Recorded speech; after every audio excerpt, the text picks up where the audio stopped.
భరత్, అబ్బా భరత్, ఏంటి ఉషా ఎందుకంత కంగారు? పనమ్మాయి 1 వీక్ లీవ్ పెట్టింది. అదేంటి అసలు ఎప్పుడు పెట్టదు కదా ఉషా, అంత 1 వీక్ లీవ్ ఎందుకంట? సమ్మర్ కదా, ఫ్యామిలీతో ఊటీకి వెకేషన్కి వెళ్తున్నారంట. వాళ్ళ పనే బాగుంది, సంవత్సరానికి ఒకసారి వెకేషన్ వెళ్తున్నారు.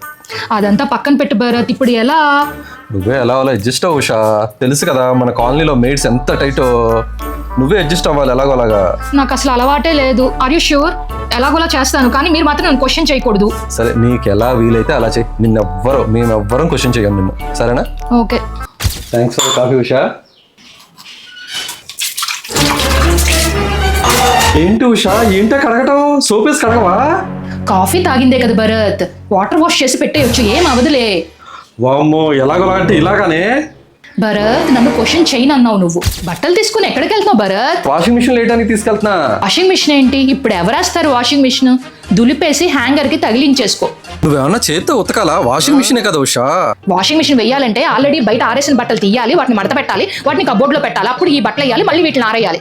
నా వల్ల కాదు, నువ్వే చెప్పావు కదా ఎలాగోలా అడ్జస్ట్ అవ్వాలని. ఏంటి ఆ దులిపి పెట్టేటాలు ఎలాగోలాగంటే ఇలాగా? డైలీ 10,000 స్టెప్స్ వాక్ చేస్తావు కదా టెర్రస్ మీదకి వెళ్ళి. అవును. ఈ రోజు ఇంట్లో చేసేవా వాకింగ్? ఇంట్లో ఎలా చేస్తాం ఉషా?